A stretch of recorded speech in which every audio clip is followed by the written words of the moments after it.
My brother flew home the week my mom's bakery reopened. I had spent 2 weeks rebuilding it so she could work there again. He did not bring flowers. He brought a realtor.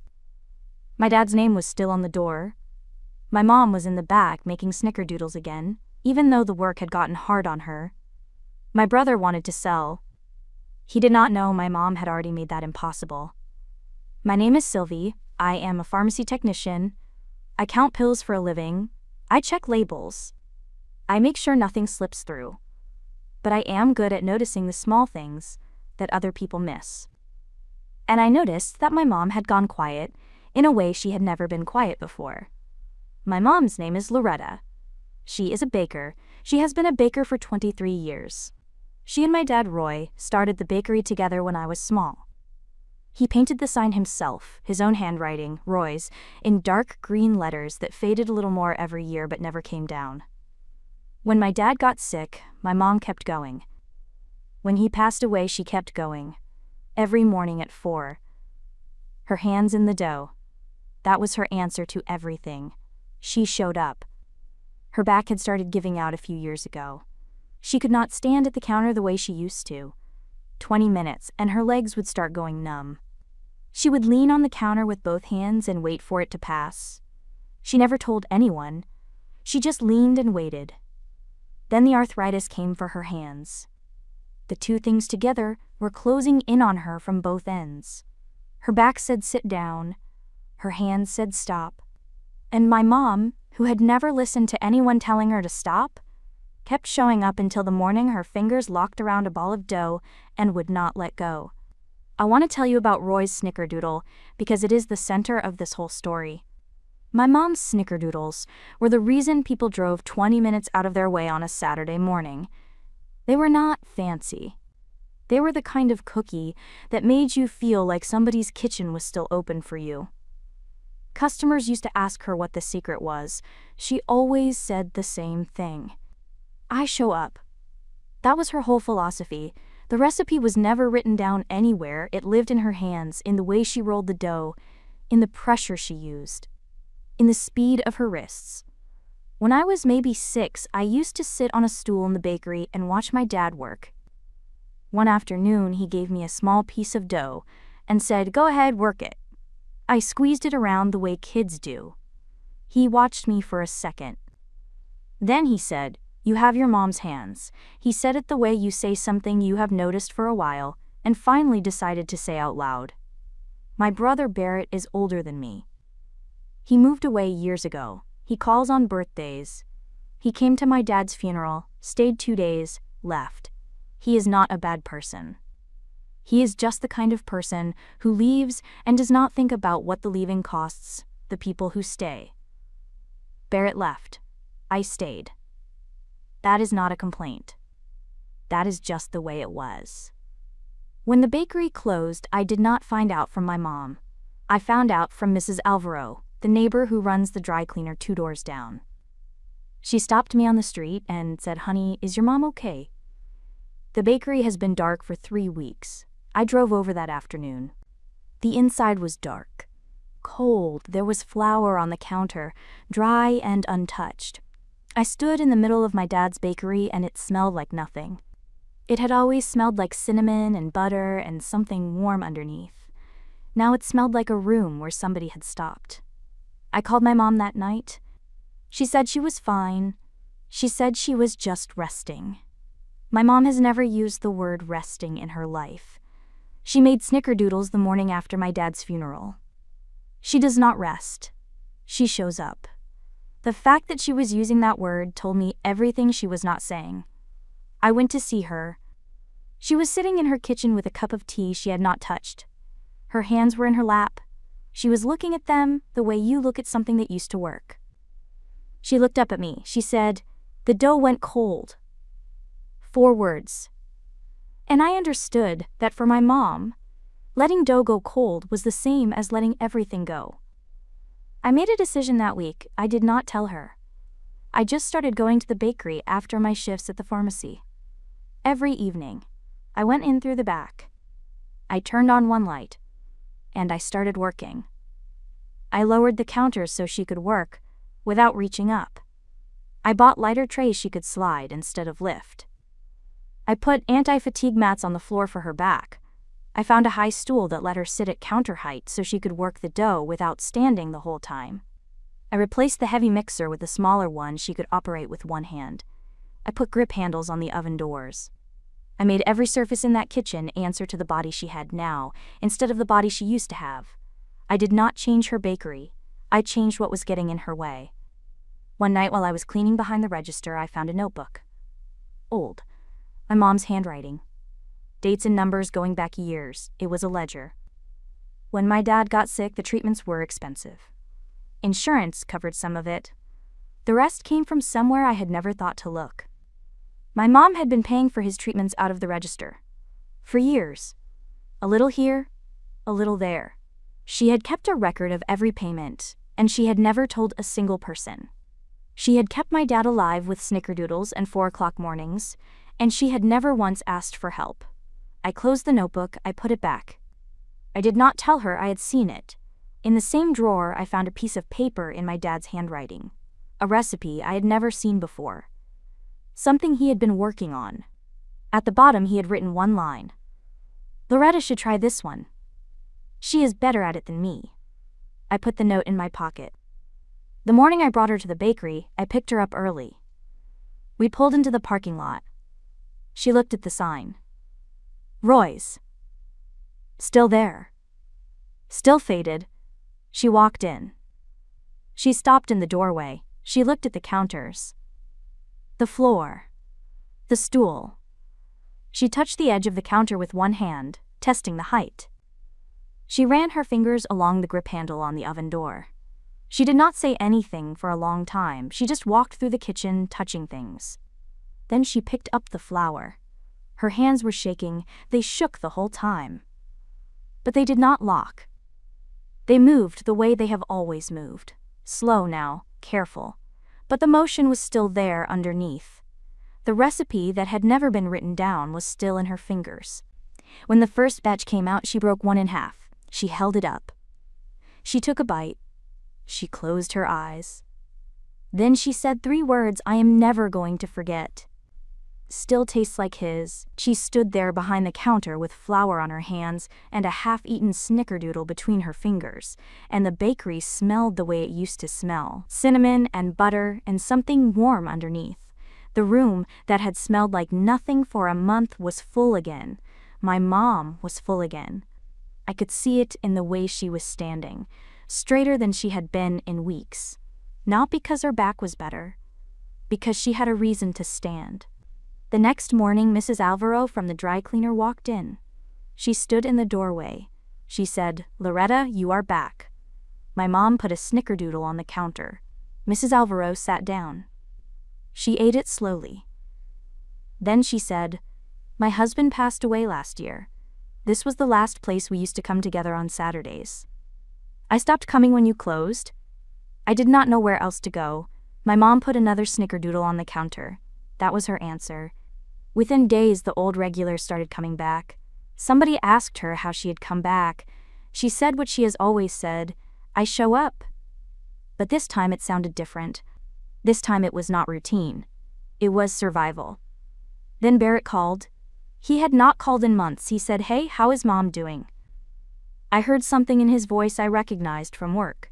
The tone people use when they are about to ask for something but they want to sound casual first.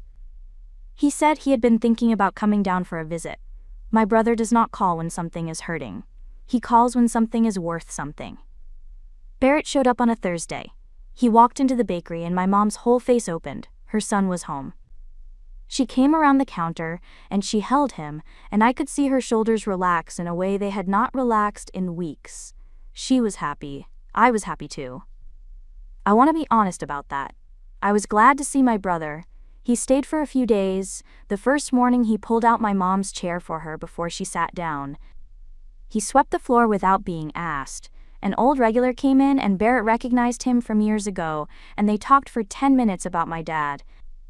Barrett told a story about helping Dad paint the sign when he was a teenager, how the R came out crooked and Dad kept it anyway. My mom laughed. I had not heard her laugh like that in a long time. I wanted it to be real. For about 2 days I believed it was. Then I started noticing things. Small things.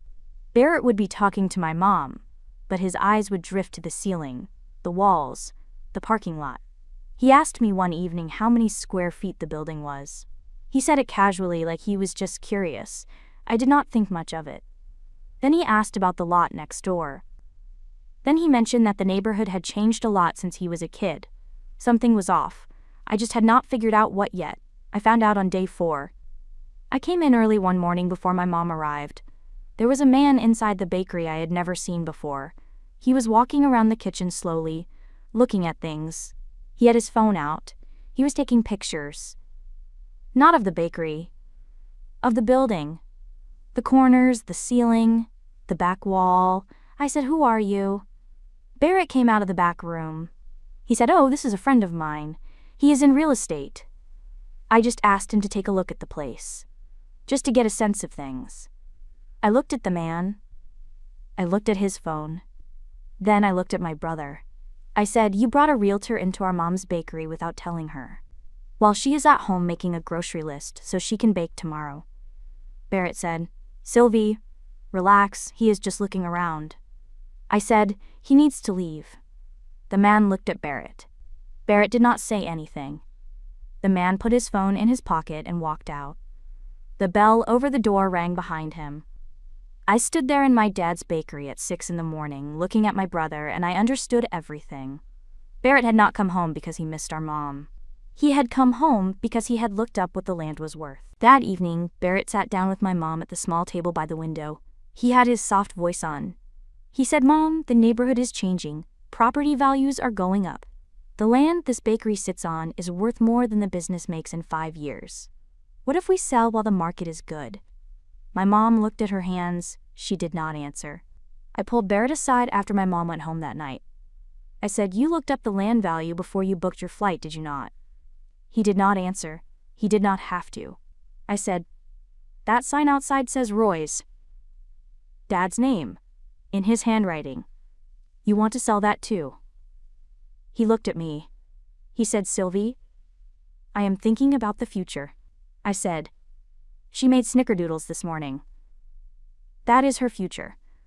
I want to tell you about what happened next, because it is the part that broke me. Not Barrett. I expected Barrett. The thing I was not ready for came from my mom. Barrett started talking to my mom when I was not there. I do not know exactly what he said, but I know what it sounded like because I saw the result. He used his gentle voice, his worried voice. He said things like, "Mom, I am concerned about you being here alone. What if your back gives out and nobody is around? What if your hands lock up again, and you are holding something hot?" He was selling fear. And fear is a very easy thing to sell to a woman whose body has already let her down once. Then he said the thing that turned my mom's face into something I had never seen before. He said, "I think Sylvie means well, but she is keeping you here because she cannot let go of Dad. This is not about you anymore, Mom. This is about her." He told our mom that I was using her, that I had reopened the bakery not for her but for myself, that I was holding on to Dad's memory and putting her body at risk to do it. He said it gently, he said it with concern. I came to the bakery the next morning, and my mom was different. Not cold, but distant. She was looking at me the way you look at somebody when a new thought has been put inside your head and you have not decided yet whether to believe it. I asked her if she was okay. She said she was fine, but her voice was the same voice she had used when she told me she was resting. The lying voice. Somebody had gotten to her. I stood behind the register that morning, and I served customers, and I smiled, and inside me something was cracking. I had spent 2 weeks rebuilding this bakery for her hands, and my mom for 1 second had looked at me and wondered if her son was right. That was the part one was not ready for. Not Barrett. My mom's eyes. That one almost took me out. I went home that night and I sat in my kitchen, and I did not move for a long time. I did not cry. I was too angry to cry. I was just very still and very clear about what I needed to do. The next evening, I went to the bakery late. My mom was still there. She was sitting on the new stool I had bought her, the one that let her work at counter height without standing. She was wiping down the counter slowly, the ovens were off, The kitchen was quiet. I sat down across from her. I said, "Mom, I know Barrett talked to you. I know what he said about me." She looked at me. Her eyes were tired. I said, "I am not going to argue with you about it.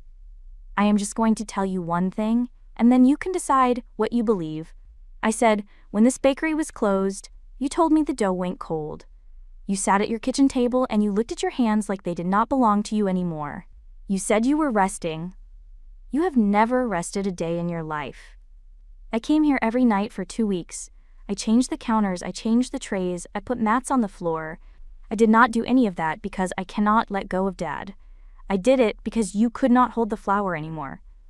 And I wanted you to be able to hold it again." She looked at me for a long time. The doubt in her face was fighting with something else, something that had been there before Barrett arrived, something that knew. Then she said something I am going to carry with me for the rest of my life. She said, "When I closed the bakery, I thought I was done. Not just with the baking, with everything. I sat at home and I could not feel my hands. Not because of the arthritis, because there was nothing left to hold." She paused. Then she said, "You gave me something to hold again." That was the sentence that answered everything. She had thought about what Barrett said. She had sat with it. And she had decided. Her daughter was not using her. Her daughter had saved her. I did not hug her. She is not a hugging woman. I just nodded. She nodded back. Then she got off the stool and she started pulling the ingredients out for tomorrow morning's batch. Because that is what Loretta does. She shows up. Barrett came to the bakery the next afternoon with a folder. He had numbers printed out. Appraisals. Projections. He sat down at the small table and he said, "Mom, I want to show you something." He opened the folder. My mom did not sit down. She stayed behind the counter. She looked at him. And she said 7 words I had never heard her say before. She said, "My hands shake." But they still show up. Barrett did not know what to do with that. He sat there with his folder open and his numbers in front of him and his mother looking at him from behind a counter she had been standing behind for 23 years. He started to say something about being practical. She did not let him finish. She said, "Your father's name is on that door. His recipe is in my hands. I am not selling this bakery. Not for the money, not for the land, not for you. And not because Sylvie told me not to. Because I decided." Barrett looked at me. He looked at my mom. He closed the folder. He left that evening. He packed his bag. He stood in the doorway of the bakery, and he looked at our mom's back. She was at the counter, working the dough. She did not turn around. Because staying would have meant admitting he had been wrong, and Barrett has never been good at staying. Barrett was gone by the weekend. I expected him to call within a few days. He did not. Silence. The bakery kept going. My mom was there every morning at 4. I came after my pharmacy shift every afternoon. We did not talk about Barrett. We did not talk about the folder, or the numbers, or the realtor. We just worked. She baked. I handled the register, restocked the shelves, wiped the tables. Some evenings I stayed late and we sat at the small table by the window, and she drank tea and I drank coffee, and neither of us said very much. Those were the best evenings. About 2 weeks after Barrett left, something happened that I want to tell you about because it is the part of this story I think about the most. It was a Saturday morning, the first really busy Saturday since the bakery reopened. The old regulars had been coming back in 1s and 2s, but that Saturday was different. There was a line. Not a long one. Maybe 8 or 9 people. But for a bakery that had been dark for over a month, 8 people in line on a Saturday morning felt like a standing ovation. My mom was behind the counter. She had started at 4 as usual. By the time the line formed, it was almost 10. She had been on her feet for 6 hours. I was watching her from the register. I knew what Barrett had said. He had told people she could not stand for more than 20 minutes. He had told our mom that being in the bakery was dangerous. He had used her back and her hands as evidence that she should not be there. She had been standing for 6 hours. Her hands were shaking. They had been shaking all morning. But they were moving. They were rolling dough and cutting shapes and sliding trays and pulling things out of the oven the way they had been doing for 23 years. Her back was hurting. I could see it in the way she shifted her weight from one foot to the other every few minutes. But she was not leaning on the counter. She was not sitting on the stool. She was standing. A customer near the front of the line said, "Loretta, how long have you been here this morning?" My mom looked up.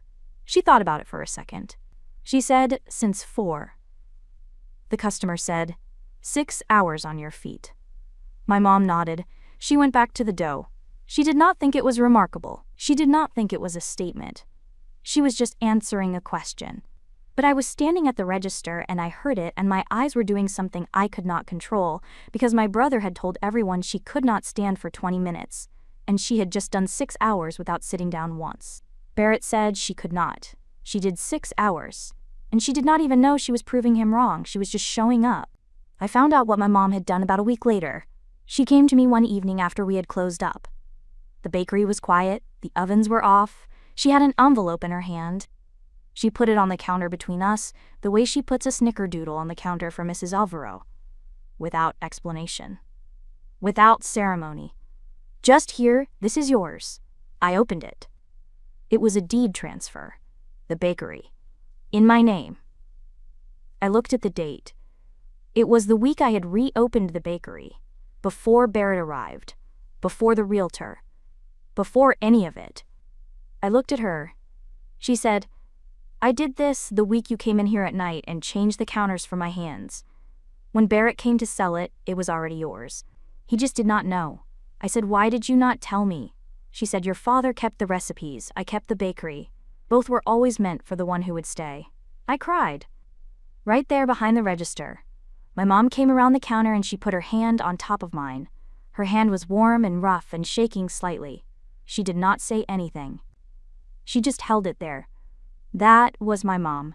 She did not give speeches. She gave you her hand.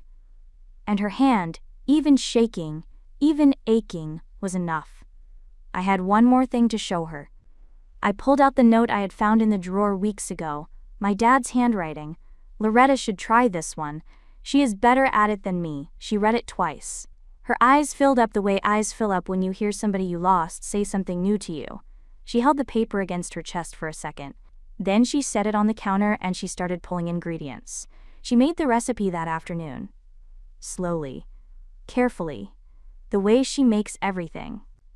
When it came out of the oven, she tasted it. She closed her eyes. She was quiet for a long time. Then she said, "It is good. It is really good." I think my dad knew she would finish it. I think he had been waiting in that drawer for years for somebody to find the note and bring it to her. I am glad it was me. A few weeks later, there was a small package on the doorstep. No return address. Inside was an old photograph. My dad standing in front of the bakery, young, smiling. Roy's behind him, brand new and bright. On the back, in Barrett's handwriting, it said, "Found this in Dad's stuff." No explanation, no apology. But he had not thrown it away. I put it next to the register. That night, after everyone had gone, I stayed in the bakery by myself. The snickerdoodle smell was still in the air. The sign outside was catching the streetlight. I sat at the small table with the photo in front of me and I cried. Not for Barrett, not for the weeks of fighting. I cried because my mom had been carrying all of us for 23 years, and she had never once asked anyone to carry her. She had just shown up, every morning. And she was still showing up now with hands that shook and a back that burned and a son who had tried to sell the ground out from under her. She had never stopped. Barrett sent a text a few weeks after the photo. It said, "How is Mom?" I said, "She is baking." He said, "Good." That was the whole conversation. Mrs. Alvaro still comes every Saturday. My mom puts a snickerdoodle in front of her. I come in every afternoon after the pharmacy. Sometimes we sit at the small table and she drinks tea, and I drink coffee, and we do not talk. We do not need to. My mom closed the bakery the day her hands could not finish the dough. She did not tell anyone. She just stopped. My brother showed up when the land values went up. He had numbers. He had a realtor, he had a folder full of plans. I did not have any of that. I just had a key and a bag of flour and the memory of what that place smelled like when my dad was still alive. I fixed the counters. I changed the trays. I made it so her hands could do what they already knew how to do. She went back. She made the snickerdoodles. Someone asked her how she came back. She said what she has always said. I show up. The sign still says Roy's. In his handwriting. On the door he built. That is all. If there is someone in your life who has been showing up every day without anyone noticing, tell me about them. Not the big things they did. The small thing. The one nobody else saw. I read every comment and I would really love to hear yours. I'd love to know where you're watching from tonight and what time it is there. If this stayed with you, subscribe. I will see you in the next one. Take care of yourselves.